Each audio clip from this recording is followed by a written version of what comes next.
Pour devenir une bonne pianiste, il faut être patiente et appliquée. Marie Montpetit, de la musique aux oreilles.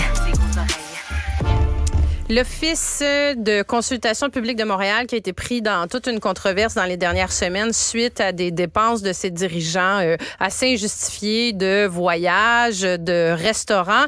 L'ancien maire de Montréal, Denis Coderre, a soumis une plainte à la Commission municipale du Québec afin justement d'initier une enquête sur la manière dont Dominique Olivier a géré les dépenses pendant son mandat à l'Office. On en discute avec lui. Bonjour, M. Coderre. Comment ça va, Marie? Ça va bien? Très bien, merci. En forme? Oui, ça va mieux. Contente de voir ça.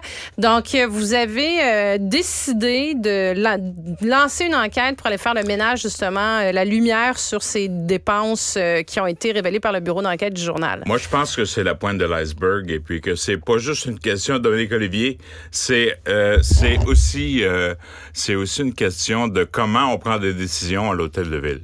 Et on voit, moi j'ai demandé qu'on fasse la lumière pas juste sur les dépenses, mais sur la gratification des dépenses.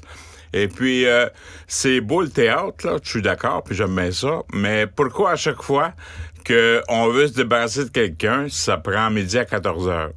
Moi, j'ai déjà fait avec Tourisme Montréal le ménage. Quand tu veux pas quelqu'un, tu le sacs dehors. Alors, t'as plusieurs... en plus, on est dans un conseil de ville spécial présentement, mais hier, c'était le comité exécutif. Alors, qu'est-ce qu'on attend pour passer une résolution du comité exécutif? Moi, j'ai fait le ménage à Tourisme Montréal à l'époque. J'ai pas attendu d'avoir la permission de qui que ce soit. La journée que tu dépends de cet organisme-là et que tu es là au bon plaisir de l'administration, il y a des coups de pied au cul qui se perdent. Ah, parce que là, les deux dirigeants sont encore en poste. Là, ouais. Autant Isabelle Beaulieu que Guy Grenier. Il s'est payé un voyage au Brésil en plus. Là. Écoute, l'incendie à Rio, on peut le mettre si vous voulez, mais...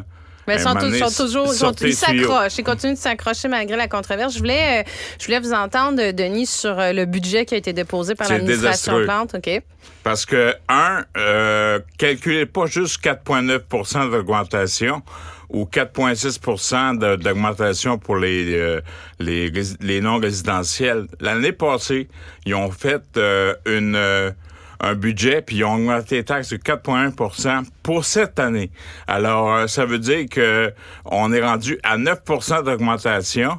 Alors, l'inflation, mon cul, hein? Alors, si on est capable de prendre des décisions, puis d'essayer d'avoir tout le bagage qui va avec, puis on dit c'est la pandémie, on met les taxes à zéro.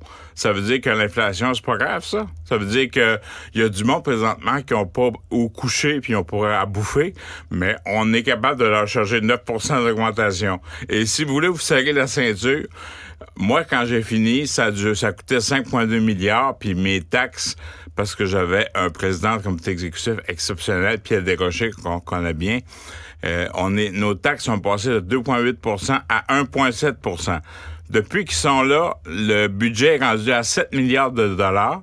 Ils ont 1 milliard de dépenses. Et puis, ça en fait des parties de 8, ça. Et puis, en plus, moi, j'avais fait 2000 emplois d'attrition. Eux autres, ils en ont augmenté 3100.